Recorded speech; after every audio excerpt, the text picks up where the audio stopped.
everyone. Welcome to our podcast called Leaderable. I'm your host, Ivana Sedia, and today we have our special guest, Schererville Councilman, Kevin Connelly. Thanks, Ivana, for having me. Thank you so much for being with us today. Happy to be here. Thank you. We've been trying to schedule this over and over, and we finally made it happen, We finally right? made it, yes. Thank you again. Kevin, tell us about yourself. Well, I grew up in Northwest Indiana, Highland specifically. Lived with my wife, Katie, and our two kids in Schererville. We've lived there since 2005. I should say our adult kids. Our daughters have been in healthcare since graduating from Lake Central, and in classes at the same time. Our son's a sophomore at Purdue Northwest, and my wife, Katie's a third grade teacher at St. Thomas More. In Munster, Indiana. She made a switch from HR to the teaching world about 12 years ago. Oh, wow. Yes, so been a lifelong Hoosier. And you're also Italian, I just I've got some Sicilian blood in me. My mom, Annette, maiden name Maniscalco. Her parents are from Sicily, Sambuca. Oh, wow. Yes. Wow. You wouldn't know by the Irish name and the Irish face. No, you wouldn't know. You have a lot of great combination, Irish and Italian. And then I also noticed that you're an enterprise operations manager. Yes. Tell us, what's it look like in a day of an enterprise manager? So I'm specifically in legal services for a law firm based out of Chicago. So this particular law firm contracts with the company I work for directly, and we have teams of employees at each law firm location throughout the country.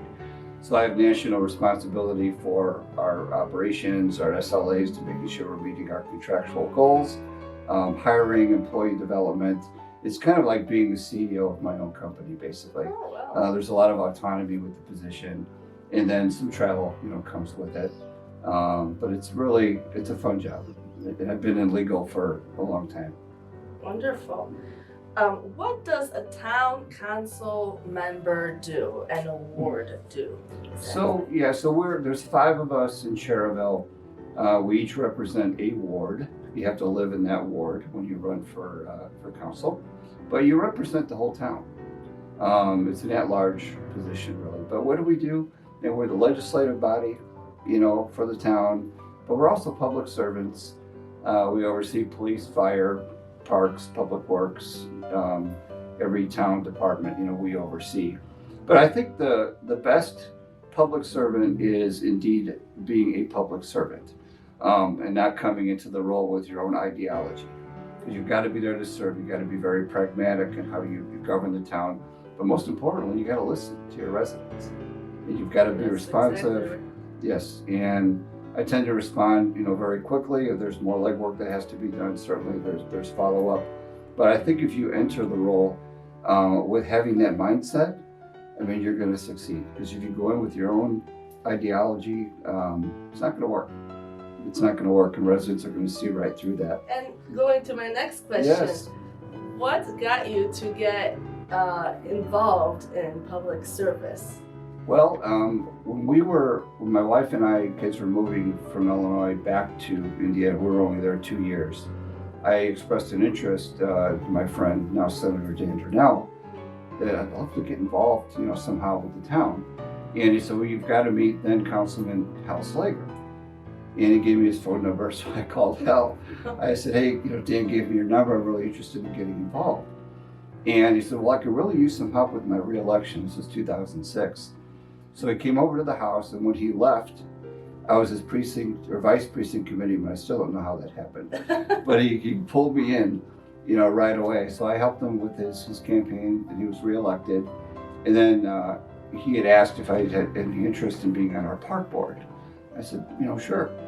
And then there was another change with the council in terms of the majority, and the council asked if I would serve on our police commission. So I served on that for 4 years. I chaired it 3 of the 4 years, and also led our police department to its first accreditation. Oh, wow, that's wonderful. And that was, I want to say, 2010, 2011. In 2012, State Rep Slager decided he wanted to run for that office. And he had asked me if if I would consider perhaps taking his place, and I hadn't really thought about it. But talked to my wife and talked to my employer, and they were all very supportive. They had been supportive of me when I was on the police commission, and it happened in December of 2012, and then in 2014 I was reelected, in 2018, and then last year. So you have now a long history. Yes, I do, a lot longer than I thought I'd have. And Kevin, tell us, how do you do it all? You have basically 2 jobs. Yes. You're a father, you're a husband, and I also found out you're a choir member. How do you juggle all this? Well, you can't do it without family and a very understanding wife who's been very supportive. But I will say it's not as difficult as it may sound, because being a councilman, I think, complements when you're in the private sector and vice versa. I think it really does, bringing that private sector experience into town government, because in business you've got to be very pragmatic. You've got to come up with solutions very, very quickly. And if you don't do that, then things don't get done in town. So there's a nice balance that I'm able to balance. With my job, with my employer, I've got a great team with tenured employees. They do a great job leading their teams. So there's really very little of any micromanaging. Oh, And I believe in just, setting the expectation, letting them work on their own, developing them, supporting them, because that's really what any leader should be. Not a boss. You got to be a leader, lead by example, and be able to do anything you would ask your employee to do. I think is very important. And choir? When do you have time? So I always, I love to sing. Got my first experience singing with the Paulist Chorale of Chicago. And my dad was a boyhood member back with the Paulist Choristers of Chicago in the late 40s, early 50s, in fact, sang with the late Cardinal George. So I always was very interested in the choir.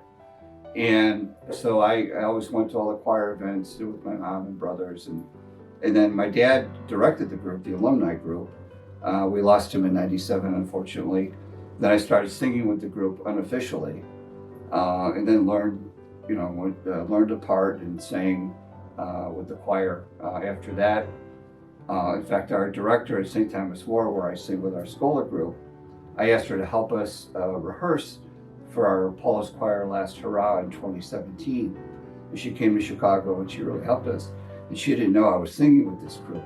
And afterwards she says, "Okay, you've been singing this whole time, you're not singing, for me." So I joined the choir and love it. It's a great group. I think music helps, with the 2 jobs, having that. Reunions too, so it's nice too. And the outlet, you just feel good. Yeah. And music is, I would encourage anyone to get involved in any type of music, whether it's singing or an instrument, but would highly encourage that. Yeah, I see that music and instruments really are a big help in a big children's life and so many other people's lives. And also, Kevin, what is a leaderable story that you hold close to your heart? Any story that you can think of? A leaderable story, there's so many things that come to mind. When I think about a leader, I think back, when I was at Our Lady of Grace, that was our parish, and my mom and dad were very involved. And there was a pastor there by the name of Monsignor Connelly. And I think back about his leadership and the challenges really priests have, pastors have. They have to be CEO quality. You've got to be able to meet a payroll, and you're running a business, and you have to, profess the faith, if you will, and you also need time, talent, and treasure from your parishioners. And he had the ability to make his idea your idea. And everybody loved Father Van. And he never charged tuition at Our Lady of Grace. He paid for our bus fare to go to Bishop Knoll. And that was a kind of an early on leader when I think back. What a guy he was, what a leader he was. Everybody wanted to jump through a brick wall for Monsignor Connelly. That is a wonderful story, an example. And last question, Yes. but not least, what advice do you give to the youth or the Hispanic community, or really anybody who is interested in getting involved in public service, or who wants to become, a top-ranking manager in a big company? Any leaderable or advice that you would give? Yes, I think the premise of being a good leader is listening, surrounding yourself with people smarter than you, frankly, and just, be in it for the right reasons. I think a lot of times today, people look for that instant gratification. Pay me this now. And you've got to be able to listen and learn and be able to grow, but you also have to be respectful too, to your leaders. Nowadays, there's a lot of what I call, job hopping. When I look at a resume when I'm hiring, that's always a red flag for me. I always wonder why. There's just got to be some underlying reason for that. But I think if you approach it where you're respectful, you want to learn, you can certainly grow and you'll be successful.